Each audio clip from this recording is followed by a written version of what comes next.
नमस्कार, आप देख रहे हैं लोकमत राजस्थान। मैं हूं निशु शर्मा आपके साथ। आइए रुक करते हैं आज की बड़ी खबरों की ओर। केंद्रीय संस्कृति एवं पर्यटन मंत्री गजेंद्र सिंह शेखावत ने कहा कि कांग्रेस में भले ही अध्यक्ष कोई भी हो, पर वहां आलाकमान एक ही परिवार होता है।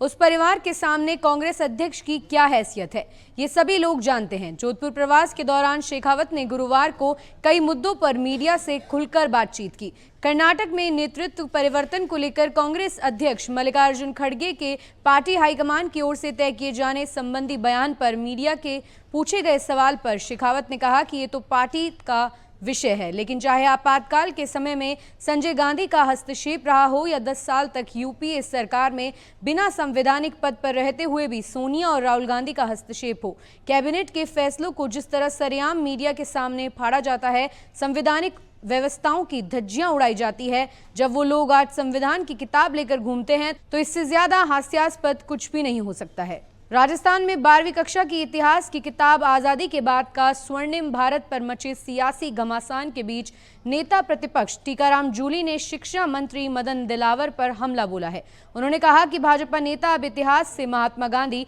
पंडित नेहरू, सरदार पटेल और आजादी के बाद इंदिरा गांधी और राजीव गांधी जैसे राष्ट्र निर्माताओं का योगदान मिटाना चाहते हैं, लेकिन ये संभव नहीं है। जूली ने कहा कि भाजपा के नेताओं ने तो आजादी की लड़ाई में उंगली भी नहीं कटवाई, उनका योगदान इतिहास में आएगा कहां से। पाठ्यक्रम में वही नाम और योगदान होंगे जिन्होंने इस देश के लिए कुर्बानियां दी हैं और आजाद भारत की नींव रखी। शिक्षा मंत्री मदन दिलावर पर सीधा निशाना साधते हुए जूली बोले कि शिक्षा मंत्री को पहले खुद को बदलने की जरूरत है। केंद्रीय गृह व सहकारिता मंत्री अमित शाह का जयपुर दौरा तय हो गया है। शाह 17 जुलाई को जयपुर आएंगे। वो जयपुर में सहकार सम्मेलन का उद्घाटन करेंगे।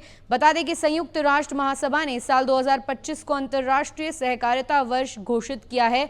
केंद्र ने राज्यों को सहकारिता में 54 टास्क दिए हैं। इसी के तहत प्रदेश में सहकार सम्मेलन आयोजित हो रहा है। अमित शाह बतौर सहकारिता मंत्री सम्मेलन का उद्घाटन करेंगे। इसे लेकर दिल्ली में 29 मई को सीएम भजनलाल शर्मा ने अमित शाह से मुलाकात करके उन्हें सहकार सम्मेलन में आमंत्रित किया था। साथ ही प्रदेश में पैक्स के कंप्यूटराइजेशन, मारो खातो मारो बैंक, गोपाल क्रेडिट कार्ड योजना और सहकार से समृद्धि अभियान से जुड़े विषयों की जानकारी दी थी। मुख्यमंत्री भजनलाल शर्मा ने गुरु पूर्णिमा के अवसर पर गुरुवार को डीग के पुंचरी का लौठा में श्रीनाथ जी मंदिर में पंचामृत से अभिषेक किया।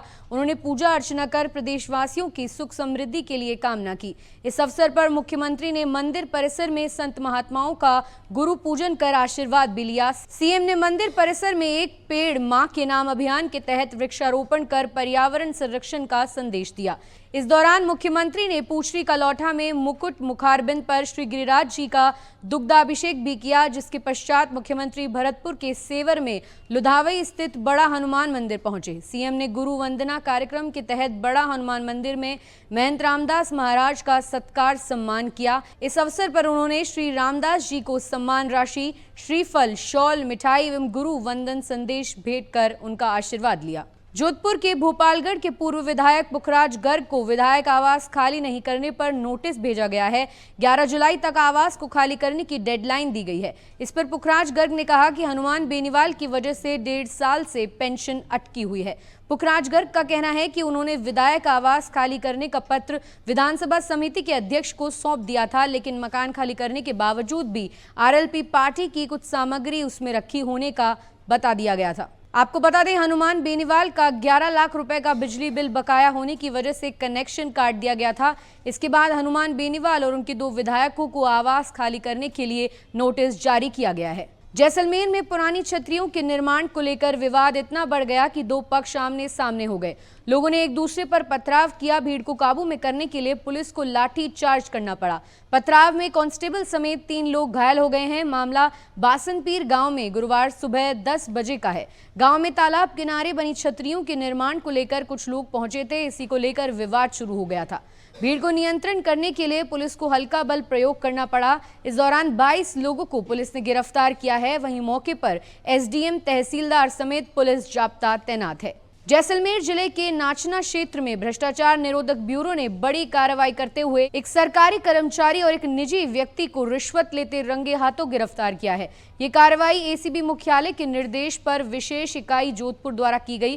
भ्रष्टाचार निरोधक ब्यूरो की अतिरिक्त महानिदेशक स्मिता श्रीवास्तव ने बताया कि गिरफ्तार किए गए आरोपियों में रावल सिंह भाटी, कनिष्ठ अभियंता, जोधपुर डिस्कॉम नाचना और रूपाराम शामिल हैं। दोनों को 30,000 रुपए की रिश्वत लेते हुए रंगे हाथों पकड़ा गया है। राजस्थान में इस साल तय वक्त से पहले पहुंचे दक्षिणी पश्चिमी मानसून ने प्रदेश के कई शहरों को तर कर दिया है। बीते 23 दिनों से प्रदेश में मानसून की सक्रियता बनी हुई है, जिसके चलते प्रदेश के कई छोटे बड़े बांधों और तालाबों में पानी की बम्पर आवक अब तक हो चुकी है। मौसम विभाग ने भी अगले 2-3 दिन में प्रदेश में एक नया परिसंचरण तंत्र सक्रिय होने से पश्चिमी राजस्थान के कुछ शहरों में भारी से अति भारी बारिश होने की संभावना जताई है। मौसम विभाग के अनुसार प्रदेश के पूर्वी भागों में 12 जुलाई से भारी बारिश की गतिविधियों में बढ़ोतरी होने की संभावना है। कोटा और भरतपुर जिलों के कई इलाकों में 11 जुलाई को और जयपुर समेत भरतपुर, अजमेर और उदयपुर जिलों के कई भागों में 12 और 13 जुलाई को कहीं कहीं भारी तो कहीं अति भारी बारिश होने की संभावना है। ऐसी और ताजा खबरों के लिए आप देखते रहें लोकमत राजस्थान।